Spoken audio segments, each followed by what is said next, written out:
sobre isso. Você consegue perdoar. Não é mole não. E eu sei que você não ia ficar tão empolgado quando eu falasse o assunto. Mas é necessário. É importante perdoar. É muito importante perdoar. É muito importante. E eu quero pegar para você um exemplo de uma das pessoas mais injustiçadas na história do povo com Deus e do povo de Deus. Eu vou ler com você um pedacinho da história de José, que não era do Egito, mas se transformou do Egito. Eu vou ler com você um pedacinho onde ele está se revelando finalmente aos seus irmãos. Irmãos que o traíram, irmãos que o venderam como escravo. Vou falar mais sobre isso daqui a pouco. Mas agora você vai ver a reação dele. E você vai aprender com ele. Se não aprendermos como, o que nos faz perdoar, na força, nós não conseguimos. E nós ficamos adoecidos. Pois é, parece até mais injusto ainda, né? Fizeram alguma coisa para nós, nos feriram, e nós, por não perdoarmos, ficamos pior ainda. Pois é. Mas o Espírito de Deus está aqui nessa noite, te ajudando. Ele vai te ajudar, assim como Ele me ajuda, assim como Ele ajudou o pessoal no culto da manhã. Muitas pessoas, muitas mesmo, eu vi chorando de alegria por estar com o coração finalmente livre. E isso vai acontecer com você. Está escrito em Gênesis 45, o versículo de 1 a 8 apenas nós leremos. Tem toda uma história que nós vamos devagar contextualizando, mas aqui está no momento em que ele se revela. José não conseguiu mais se conter. Havia muita gente na sala. E ele disse a seus assistentes: saiam todos daqui. Assim, ficou a sós com seus irmãos e lhes revelou sua identidade. José se emocionou e começou a chorar. Chorou tão alto que os egípcios ouviram, e logo a notícia chegou ao palácio de Faraó. Sou eu, José, disse a seus irmãos. Meu pai ainda está vivo? Mas seus irmãos ficaram espantados ao se dar conta de que o homem diante deles era José, e perderam a fala. Cheguei mais perto, disse José.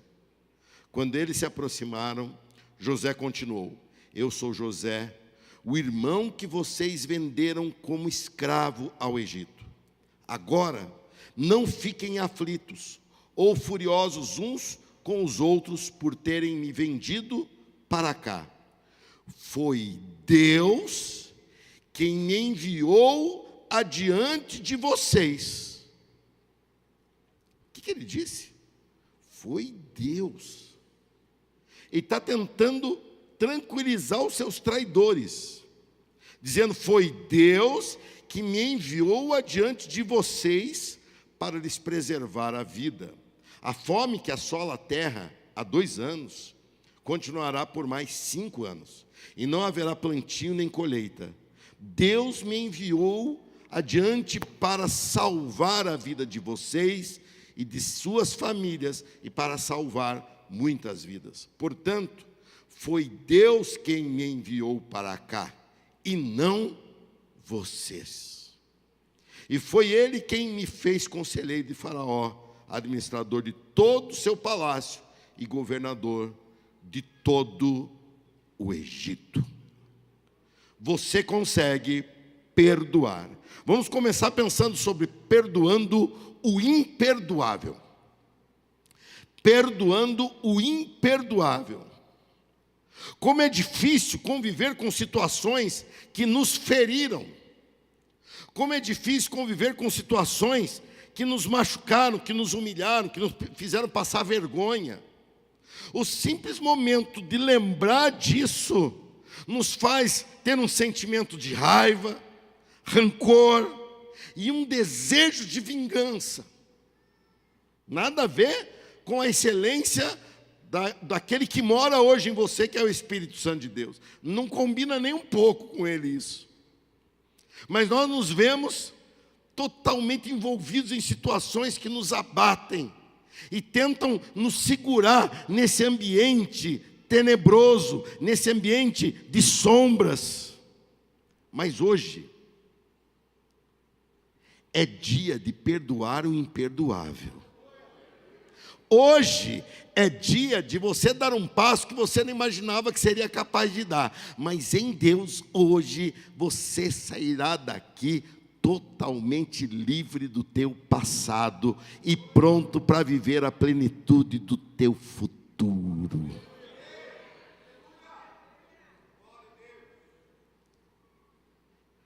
É mais difícil ainda, eu quero que você considere isso, quando nós somos injustiçados. Vamos pensar um pouquinho sobre isso. Perdoar algo quando nós somos injustiçados torna tudo mais difícil. José era o irmão mais novo, depois nasceu um mais novo que ele conheceu só agora. Amando do pai que o tinha por um carinho especial, por vários fatores, ele vai ver seus irmãos que estavam trabalhando. Deus já vinha desenhando algo na vida dele. Ele ainda jovenzinho, na nossa contagem de hoje, adolescente. Ele tinha tido sonhos como esse dia que ele estava vivendo ali, seus irmãos prostrados diante dele. E ele em pé diante dos seus irmãos, como autoridade maior do mundo da época, abaixo somente de alguém que era considerado divino, que era Faraó.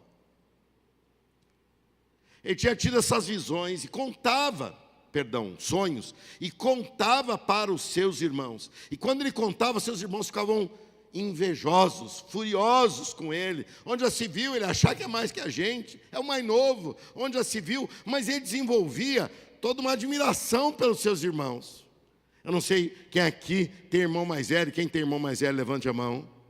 Você sabe que irmão mais velho é aquele que a gente admira, é o que mais judia da gente. Ele bate na gente, ele castiga a gente, ele faz a gente de escravo, de empregado dele, uma boa parte da vida, mas a gente admira ele. É verdade, não é?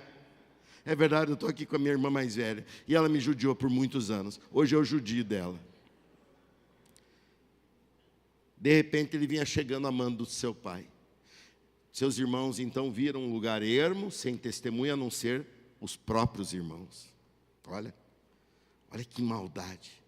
Um olha para o outro e fala assim: é hoje que nós vamos dar cabo do sonhador. Lá vem o sonhador, ó, vamos dar um jeito nele. E o jogam no que eles chamam de cisterna, que era uma espécie de poço sem água. Era feito justamente para receber água. Quando vinha uma enxurrada, recebia água e ali retia a água para dar para os animais, ou seja, o que fosse. Mas aquilo estava seco e jogaram ali José. E do lado de fora ficaram tramando. E ali se torna o momento mais angustiante, em que ele ouvia seus irmãos que eram para defendê-lo, falando sobre atentar contra a vida dele, sobre matá-lo. Falando: vamos matá-lo, ninguém saberá. Como ninguém? Eles sabiam. Sem temor algum de Deus, sem visão nenhuma do que Deus estava vendo no coração e na fala deles. E eles ali começam a arquitetar. Até que um ponto o irmão mais velho diz: não vamos fazer isso não. Não vamos carregar em nossas mãos a marca, o sangue do nosso irmão por ter matado a ele. E esse irmão saiu. Quando saiu, os outros falaram: bom, vamos dar um jeito de nos livrar dele. Vinha passando uma caravana, levando mercadorias para o Egito. Ali era a passagem disso. Eles então negociam o próprio irmão como escravo e vendem José como escravo. José sai envergonhado, ele sai sem entender o que ele fez de mal, ele sai sentindo-se totalmente injustiçado, porque ele não causou absolutamente nada daquilo. Se muito que ele fez que desagradou seus irmãos foi contar o sonho que ele tinha tido. Além disso, nada mais. E ele é levado, é vendido como escravo, como mercadoria, exposto desse jeito. Vai para a casa de Potifar, quem o comprou, servir a Potifar. Tem todo aquele problema com uma mulher maluca que Potifar tinha, uma mulher sem moral alguma, que o ataca. Mais uma vez ele é injustiçado. Por Deus ele não é morto, porque era para ser executado, e ele é lançado à prisão, injustamente, porque ele não fez nada daquilo que aquela mulher o acusava. E lá estava ele na prisão, preso, sem ter feito nada. Eu fico imaginando como é difícil para nós resolver situações, quando nós simplesmente não fizemos nada para merecer aquilo. Reagiram pela sua própria maldade, por inveja, por ciúme, para tentar puxar o tapete, para tentar jogar para fora do jogo, para tentar fazer. Isso acontece até mesmo em igrejas, pessoas traindo, dividindo, jogando fora obreiros. Por quê? Porque se sentem ameaçados, se sentem... É uma maldade do diabo no coração de homens, lá dentro, aqui dentro, lá fora também. E José prospera finalmente. Eu não preciso contar a história dele, porque você, embora não leia muito a Bíblia, você assiste novela. E a novela de José contou bastante detalhes ali. E ele, por fim, está ali no palácio. Ele prospera, ele se casa, e ele tem 2 filhos, e um filho que ele dá um nome, Manassés. Revela muito o que estava no coração dele. Veja só, versículo 51 do capítulo 41. Olha só, José chamou o filho mais velho de Manassés.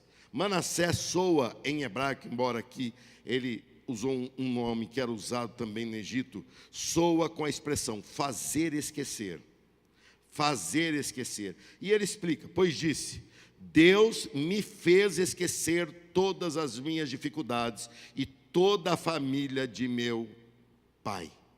Mesmo depois de tanto tempo, nada estava resolvido para José. Ele apenas havia esquecido. O problema, quando há uma situação e não resolvemos, e nós esquecemos, é quando isso vem à memória outra vez. E quando vem à memória outra vez, lá está você, sentindo como se fosse a primeira vez. Perdão não é esquecimento. Perdão é superar. Perdão é agir diferente com aquilo. É isso que você vai ver na atitude dele.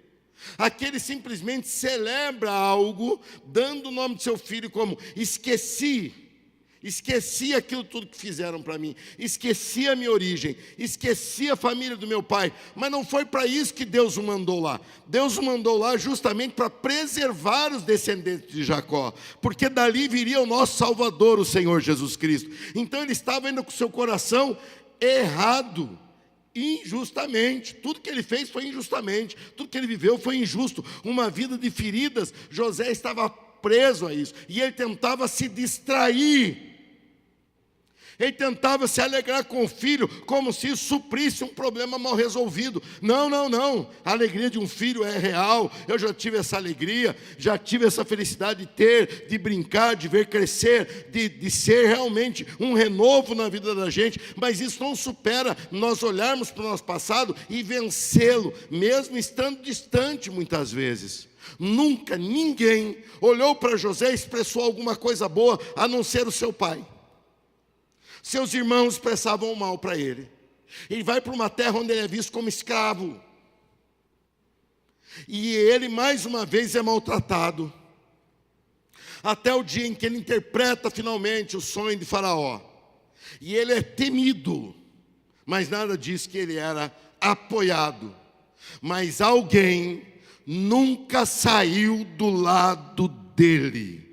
Alguém estava ao lado dele quando estava no fundo do poço. Alguém estava do lado dele quando estava como escravo. Alguém estava do lado dele quando estava preso. E isso está na palavra de Deus. Olha só, Gênesis 39, 2. Olha aqui no telão, olha. O Senhor estava com José. Outra vez. O Senhor. Agora todo mundo. Por isso ele era bem sucedido em tudo que fazia no serviço da casa do seu senhor egípcio, Potifar. Olha o versículo 21, olha. Mas o Senhor estava com ele na prisão e o tratou com bondade.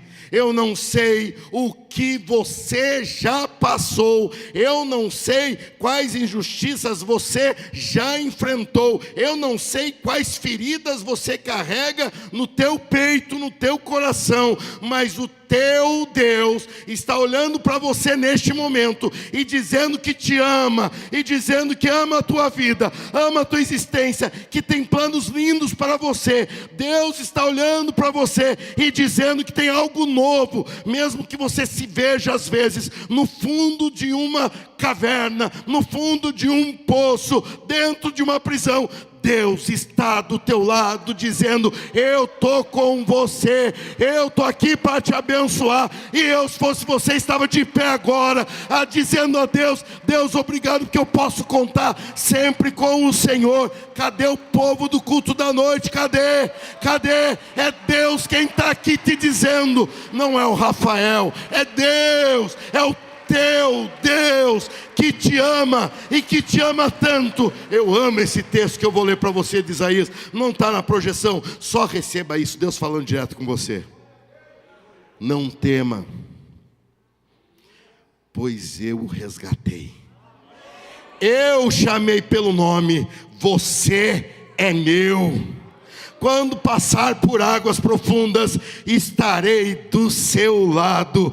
Quando atravessar rios, não se afogará. Quando passar pelo fogo, não se queimará. As chamas não lhe farão mal, pois eu sou o Senhor, seu Deus, o Santo de Israel, o teu Salvador.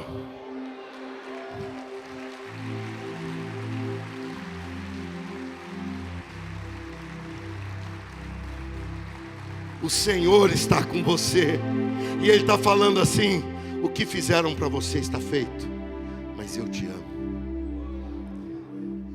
A palavra que você ouviu, eu não vou fazer você esquecer, eu vou fazer você viver algo acima disso. Sabe por que José venceu? Sabe por que José, no capítulo 45 nós vemos, tinha essa nobreza de olhar para aqueles e olhar, e eles venderam José, e eles traíram José, e José fala assim: foi Deus quem me mandou para cá. Você pode falar: foi Deus quem me mandou para cá? Foi Deus que te mandou para cá. Eu fico lembrando de situações que eu mesmo vivi, e eu fico lembrando. E olha, às vezes eu tenho vontade de acertar as contas, às vezes fico com vontade de contratar uns capangas, e às vezes fico... Aí Deus fala assim: calma rapaz, você é crente, que é isso? Eu falo: é verdade, o que eu estou fazendo? Aí Deus vem e mostra: olha o que eu fiz por causa disso, olha do que eu te livrei, olha aquela pessoa que só te atrapalhava, ela te traiu, mas eu tirei ela de perto de você. Olha o que eu estou fazendo depois disso. Por isso, eu quero que você assim em pé leia esse texto de 45:5, olha só. Falando para os seus traidores. Seus traidores congelaram, irmão. Eles congelaram. Ele estava na frente do homem que mandava no exército mais poderoso da época. Eles falaram assim: estou perdido, estou perdido.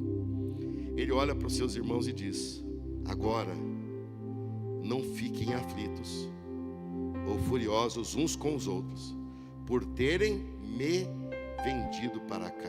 E vamos ler junto essa segunda parte. Foi Deus quem me enviou adiante de vocês para lhes preservar a vida.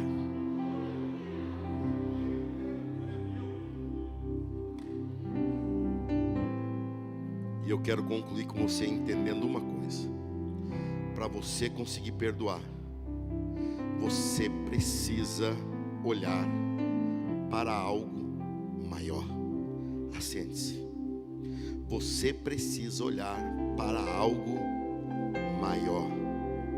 Enquanto o que você carrega de maior for o que você sofreu, não haverá perdão. Enquanto que há de maior no teu coração é a traição, é a injustiça, é a fala mal colocada, é a maldade expressa sobre a tua vida, sobre os seus filhos, sobre pessoas que você ama, enquanto isso for o que você tem de maior, você é prisioneiro daquilo, e você vai acabar se envenenando com aquilo.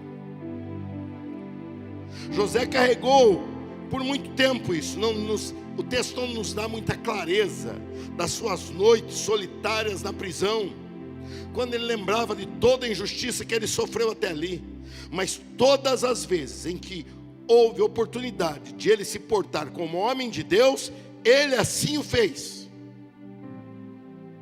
interpretando o sonho de um, o sonho de outro, que foi o passaporte dele para a posição que Deus havia planejado. A soberania de Deus tem caminhos que muitas vezes nós não aprovamos, nós aprovamos o destino. O caminho nós não concordamos, porque dói, porque é difícil, porque exige.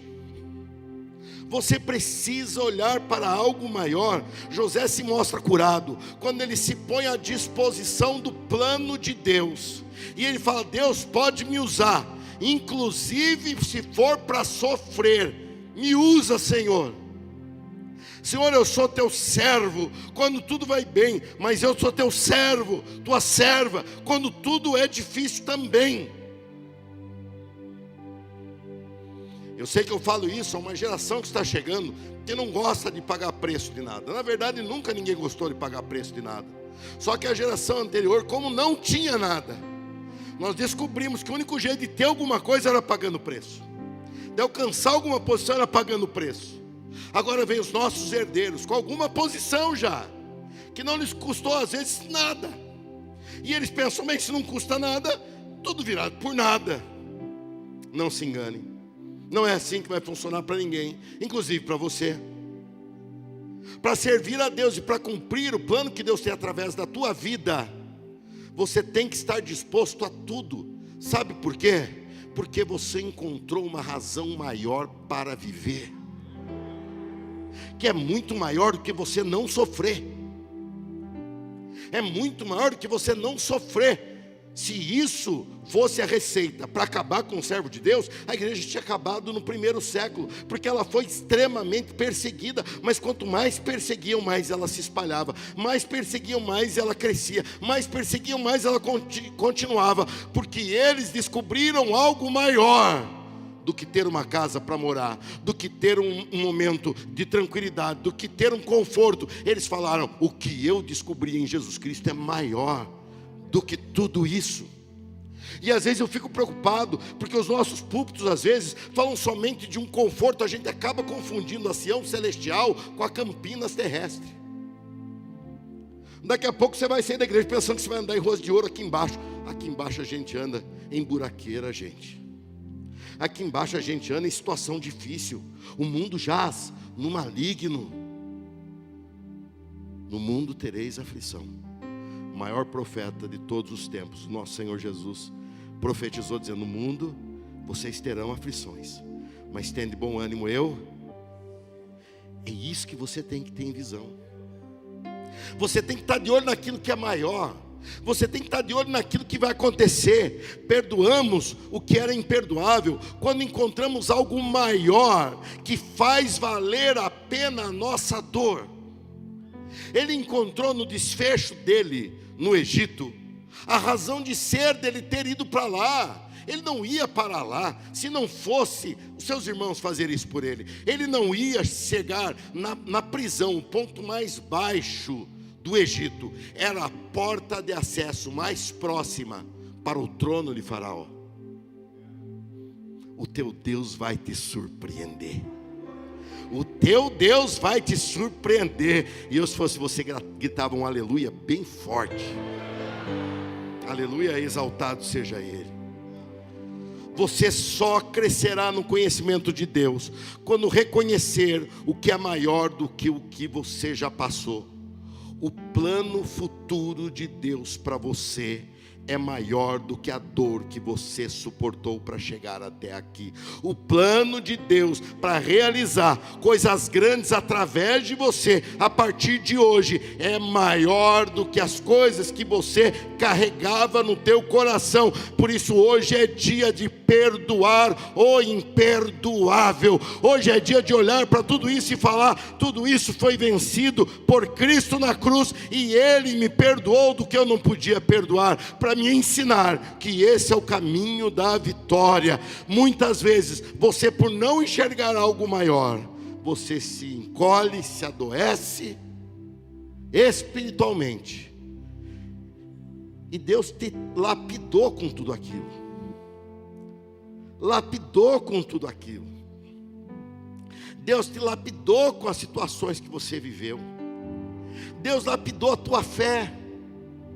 Você era apegado em pessoas que te traíram, você não pode mais se apegar a elas. Você então se apegou a Deus. Olha que fé mais madura. Está enxergando algo maior? Diz um amém aí. Está enxergando algo maior? Então é isso. Quando você olha para algo maior, você consegue ter um coração que perdoa. Olha para aquelas pessoas e fala assim: não importa mais isso. Não importa o que vocês fizeram. Não importa as frases que vocês falaram de me matar. Vocês não me mataram. Aliás, nem a lei do Egito me matou quando fui acusado na casa de Potifar. Era Deus quem me guardava. Não importa mais aquele colega que fez você perder o emprego. Não importa mais aquela pessoa que tentou contra a tua família. Não importa mais. Essa pessoa não conseguiu. Você está aqui. Você está aqui e dizendo: eu creio em Jesus Cristo acima de todas as coisas. Agora, se você se desvencilhar desse passado, dizer que o que você carrega no teu coração de maior não é mais o que você passou, é esperança do que virá, é esperança do que Ele fará. Você vai experimentar uma nova realidade diante do Senhor. Você consegue perdoar o imperdoável. Se coloque em pé comigo. Leia esse texto que está no telão aqui, João 10. Essa eu vou deixar você ler sozinho, porque é bem fácil. Vai lá.